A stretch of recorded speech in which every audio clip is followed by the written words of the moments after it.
Nosotros pensamos que ese derecho a decidir la autodeterminación está basado en falacias, son un truco dialéctico y son una emboscada contra los pilares del Estado de Derecho y son una sarta de mentiras. Defender el ordenamiento jurídico es defender el Estado de Derecho y nuestra democracia. Saltarse la ley de leyes, especialmente aquellos que la hemos jurado o prometido, ¿no? Porque todos los que estamos aquí sentados la hemos jurado o prometido, o si no, no podríamos estar aquí sentados.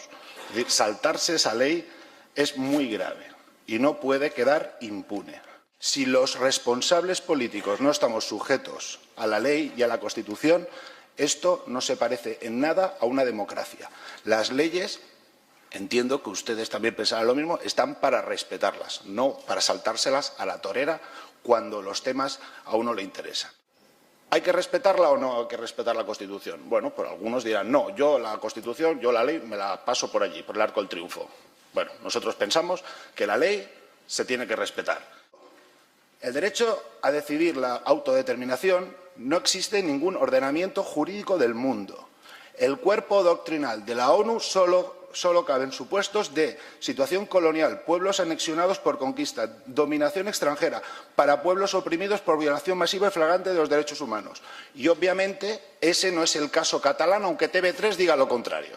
Es un derecho que se han inventado unos cuantos para ocultar una gestión política patética que ha llevado a Cataluña a la bancarrota, a la calificación crediticia de bono basura, que necesita de la ayuda del Ministerio de Economía para seguirse financiando y para seguir mangoneando en sus asuntos domésticos.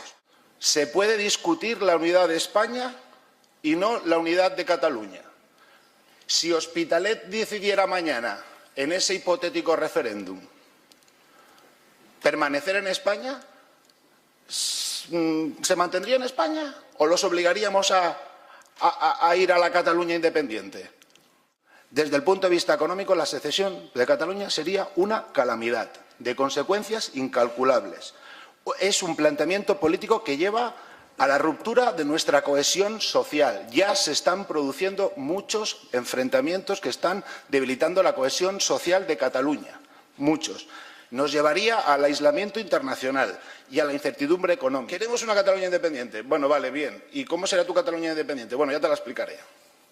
¿Estado católico o laico? No, ya te lo diré. ¿Monarquía o república? No, ya te lo diré. ¿Cómo se financiaría la deuda catalana? Ya te lo diré. ¿Con qué moneda? Ya te lo diré.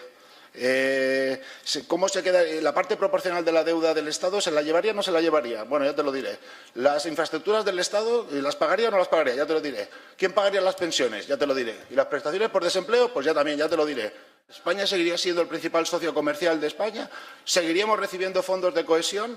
¿Qué pasaría fuera de la Unión Europea? ¿Cuánto nos costarían las nuevas estructuras de Estado? En términos de cohesión social, ¿qué gasto habría? ¿Habría fuga de capitales? ¿Cuáles serían las consecuencias desde el punto de vista del empleo de nuevos aranceles y fronteras? Todas esas cuestiones, yo no veo que TV3 hable de eso. La propaganda, el comité de propaganda en el que se ha convertido el gobierno de la Generalitat, que eso no es un gobierno, eso es un comité de propaganda pura y dura, no explica nada de esto. En nombre de la autodeterminación, ETA ha matado durante 40 años en este país. En nombre de la autodeterminación. ETA exigía la autodeterminación. Ese era el principal argumento de ETA durante 40 años. Lo único que se va a permitir aquí y se va a conseguir es la fractura de la propia sociedad catalana. Este camino es un profundo error. Con 3 manifestaciones, uno nos rompe un país. Ustedes están aprovechando una crisis económica para destrozar un país. Están engañando a la gente. Están aprovechando que la gente lo pasa mal para decir que la culpa de todos sus males es de España, esa España que nos roba.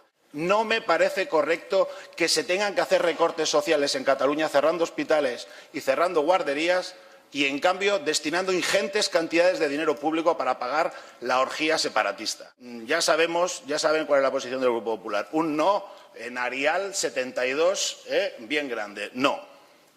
Gracias.